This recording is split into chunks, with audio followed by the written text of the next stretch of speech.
Hello दोस्तों, स्वागत है आपका संबल एकेडमी के इस चैनल पर। आज हम मध्य प्रदेश के प्रमुख जनजातीय व्यक्तित्व देखने वाले हैं। जैसा कि हमने पिछले लेक्चर में देखा था कि क्या क्या कौन कौन से टॉपिक है जिन्हें हमें मध्य प्रदेश प्री के लिए अच्छे से तैयार करना है, तो उसमें जो सबसे इम्पोर्टेंट टॉपिक है जिसे अक्सर लोग जो है इग्नोर कर देते हैं या नहीं पढ़ते हैं और वहाँ से क्वेश्चन जो बनने की संभावनाएं अधिकतर रहती है। पिछले 2-3 वर्षों में भी कई क्वेश्चन यहाँ से जो है आयोग के द्वारा पूछे गए हैं प्री की परीक्षा में। तो मध्य प्रदेश के प्रमुख जनजातीय व्यक्तित्व आज हम ये देखने वाले हैं। तो दोस्तों, यहाँ से लगभग आपके 1 या 2 प्रश्न प्री की परीक्षा में पूछे जा सकते हैं। अब देखिए, कुछ इम्पोर्टेंट जो है संविधान में अनुच्छेद है उनके बारे में पहले देख लीजिए कि कौन कौन से हैं। जैसे कभी यदि पूछता है कि एसटी की जो परिभाषा है, अनुसूचित जनजाति की जो परिभाषा है, वो संविधान के किस अनुच्छेद में है, तो याद रखिएगा कि 366(25) में। दोस्तों 366 जो 25 है उसमें एसटी की परिभाषा है और 366 जो 24 है उसमें आपके एससी की परिभाषा है। फिर इनका जो आयोग है, जो आप लोगों ने आयोग यदि पढ़े होंगे तो इनका जो पृथक आयोग है वो 2004 में बना था और उसका जो वर्णन है 338A आर्टिकल में किया गया है। तो ये भी काम का है दोस्तों। और फिर इनका वर्णन जो है अनुसूचित जो जाति है, जनजाति है, इनके जो क्षेत्रों का वर्णन है वह अनुच्छेद 342 में किया गया है। और कौन सा अनुच्छेद है जो इम्पोर्टेंट है, तो आर्टिकल 46 दोस्तों, अनुच्छेद जो 46 है वह इम्पोर्टेंट है क्योंकि यहाँ पर एसटी के लिए और पिछड़े वर्गों के लिए जो है रोजगार और उनकी योजनाओं से संबंधित बात की गई है। डीपीएसपी मतलब नीति निर्देशक तत्व में। फिर हम आगे आते हैं तो कुछ अधिनियम है जो जनजातियों से संबंधित अधिनियम आप लोगों को पता ही होगा। जैसे SC/ST अत्याचार निवारण अधिनियम है 1989 का है। फिर वन अधिकार अधिनियम है 2006 का है। पेशा अधिनियम वेरी इंपॉर्टेंट है दोस्तों, जो भूरिया समिति की सिफारिश पर आया था। किसकी?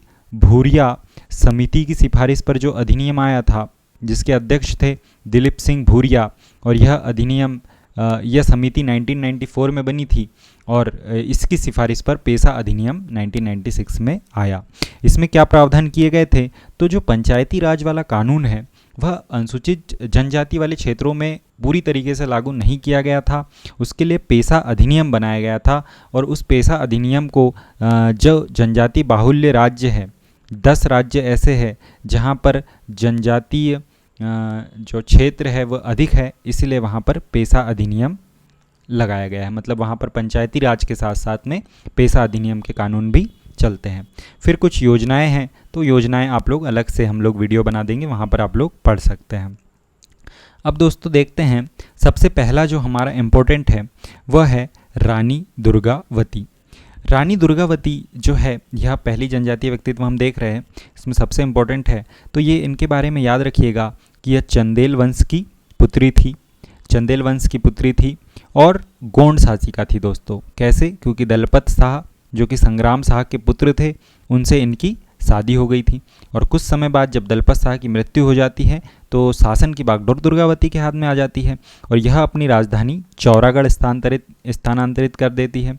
जब यह शासिका रहती है उस टाइम पर बहादुर शाह का आक्रमण होता है जिसे यह बड़ी ही बहादुरी से पराजित करती है और किसकी सहायता लेती है? आधार सिंह की। आधार सिंह इनके कौन है दोस्तों? सेनापति रहते हैं।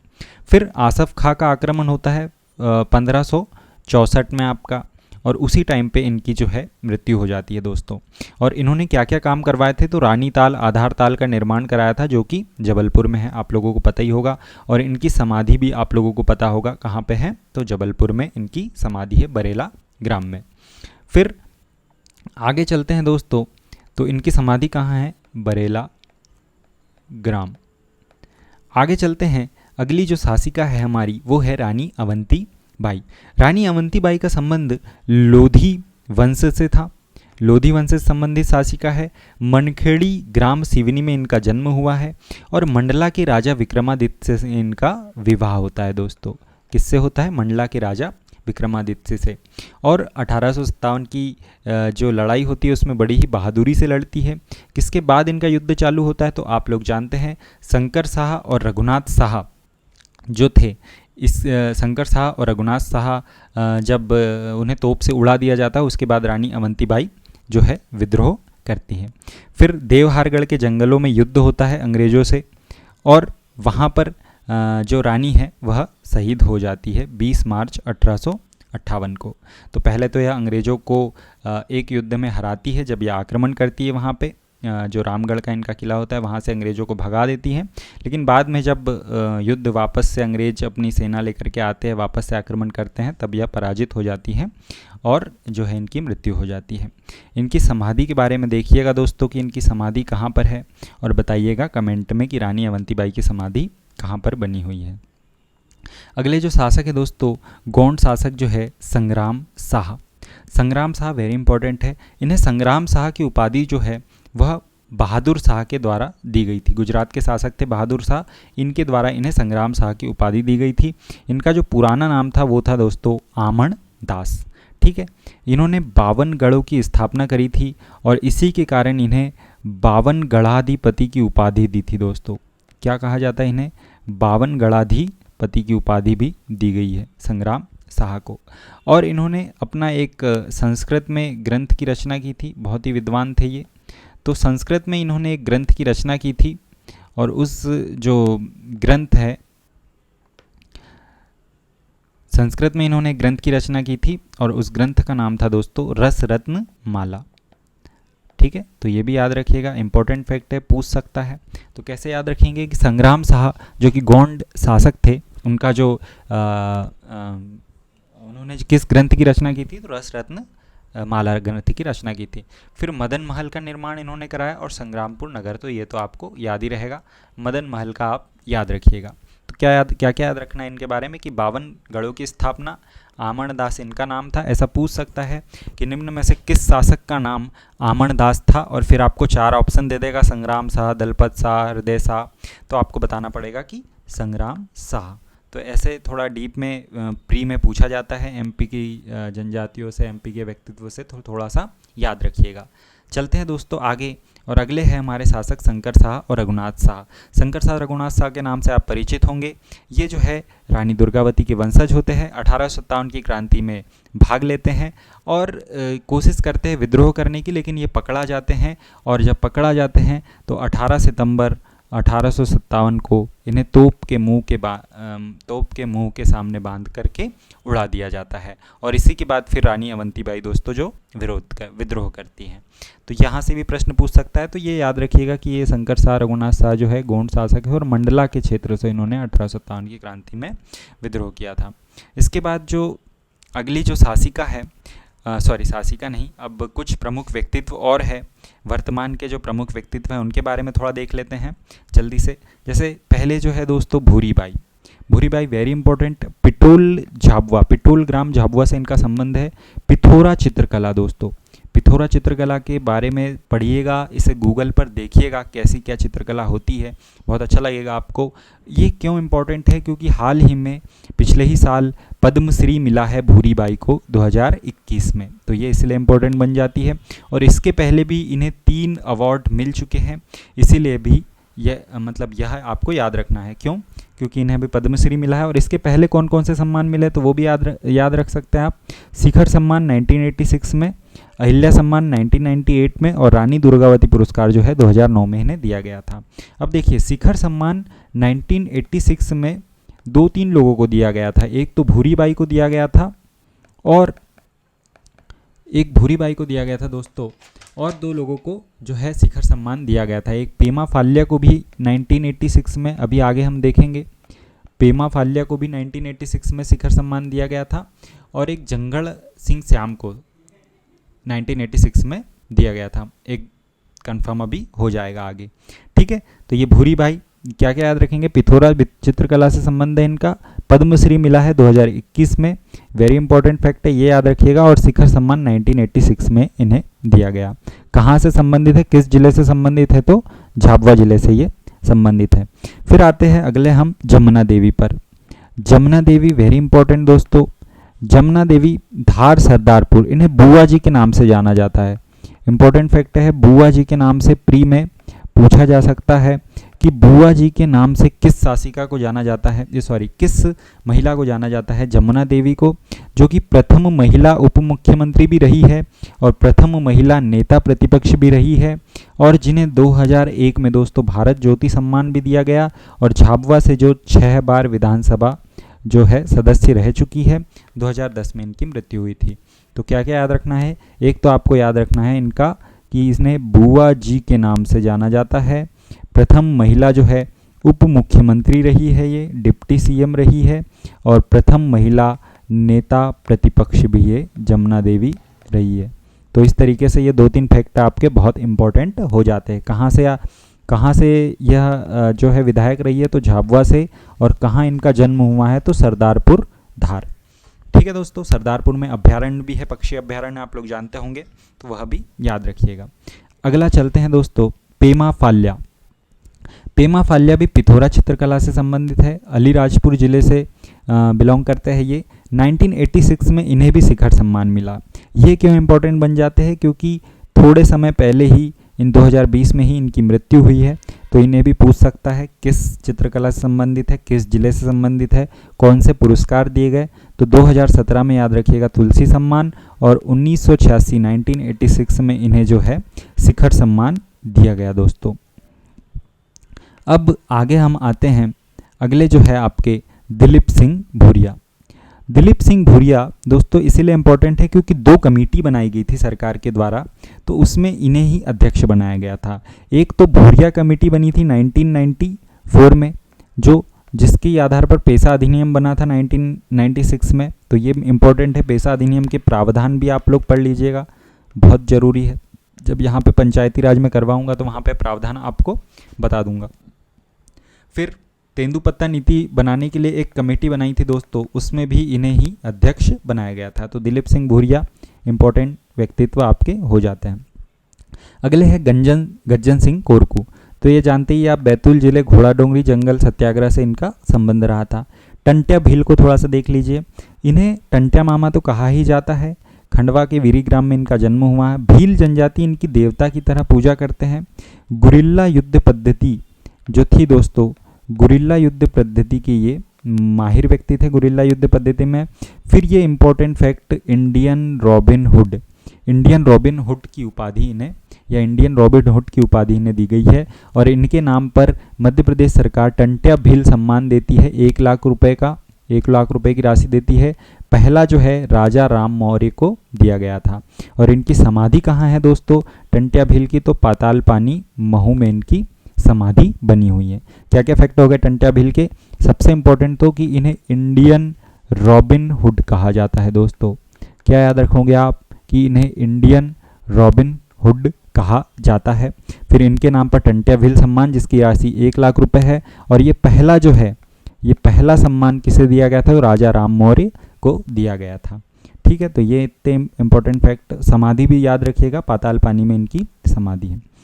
नेक्स्ट जो है दोस्तों भीमा नायक। अब देखिए टंट्या भील को इंडियन रॉबिन हुड कहा जाता है, और जो भीमा नायक है दोस्तों इन्हें आपका निमाड़ का रॉबिन हुड कहा जाता है। फिर भील जनजाति के थे ये भी।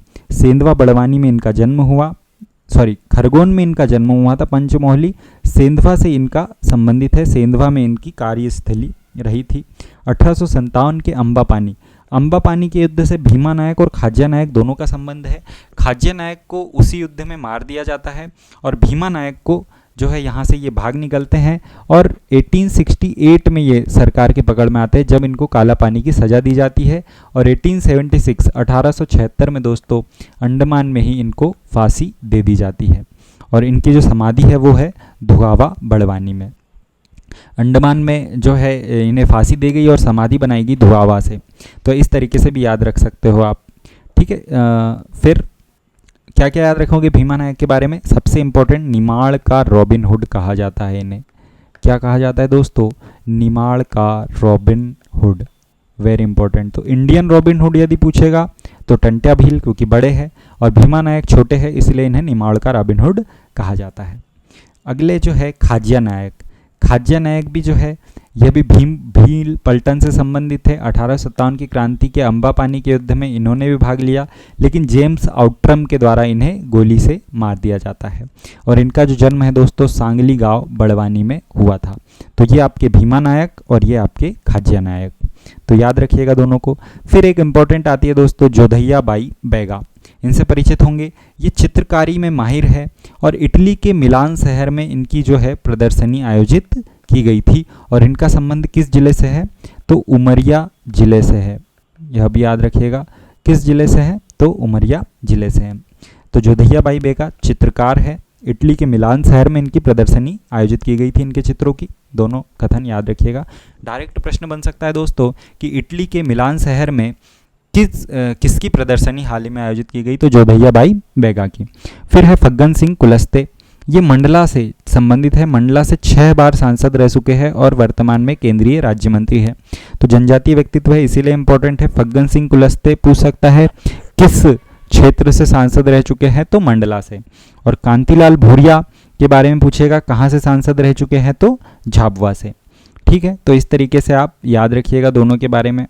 फिर बादल भोई, बादल भोई आप लोगों ने याद किया होगा। बादल भोई पर आदिवासी, इनके नाम पर आदिवासी संग्रहालय बना हुआ है। कहाँ पर? छिंदवाड़ा में। तो यह भी दोनों फैक्ट इनके याद रखिएगा। अगले इंपॉर्टेंट है दोस्तों जंगल सिंह श्याम। जंगल सिंह श्याम ये ढिंडोरी में जन्म हुए थे। परधन गोंड की शाखा, जो गोंड की शाखा जो परधन होती है, परधान भी बोलते हैं, इनसे संबंधित है। इनका गोंड चित्रकला में माहिर है दोस्तों। ये किसमें? गोंड चित्रकला में माहिर है। और भारत भवन पर इन्हीं की चित्रकारी की गई है। भारत भवन पर इन्होंने ही चित्रकारी की है, इनके ही चित्र उकेरे गए हैं। तो यह याद रखिएगा, पूछ सकता है डायरेक्ट प्रश्न कि भारत भवन पर निम्न में से किसके चित्र उकेरे गए हैं या किस चित्रकला से संबंधित है? तो जंगल सिंह श्याम की। इन्होंने चित्रकला में एक नया अपना आयाम प्रस्तुत किया था, नया स्कूल की स्थापना की थी जिसे जंघड़ कलाम कहा जाता है दोस्तों। क्या कहा जाता है? जंघड़ कलाम। तो इम्पोर्टेंट है, याद रखिएगा।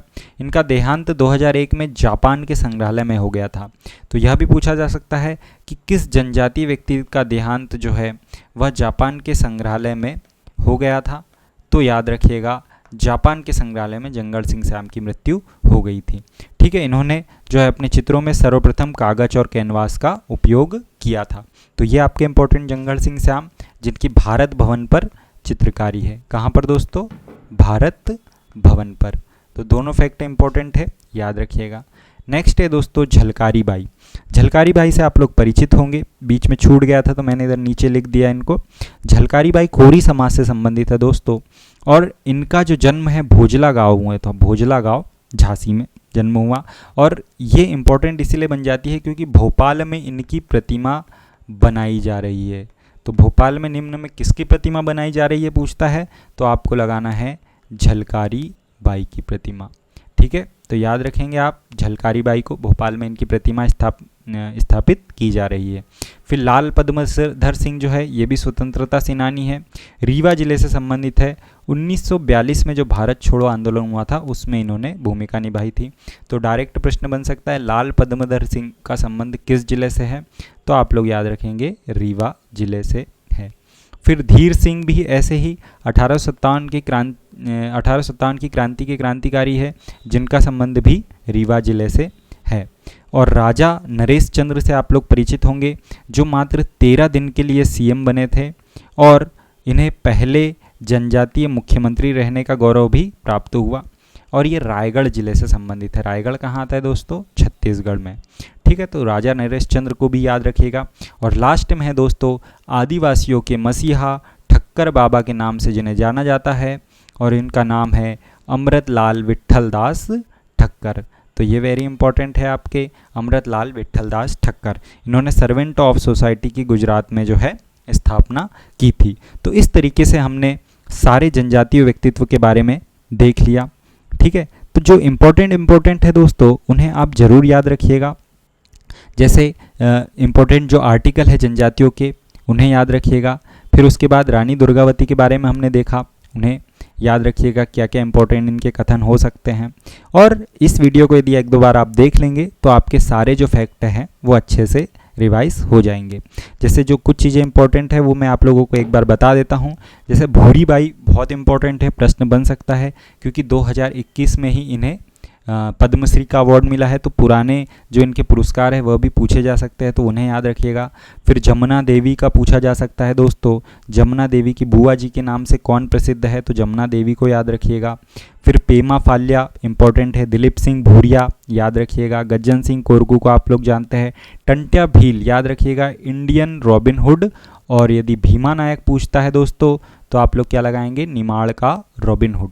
चलिए इस वीडियो को यहीं पर समाप्त करते हैं और एक बार आप रिवाइज कर लीजिएगा और नेक्स्ट वीडियो में हम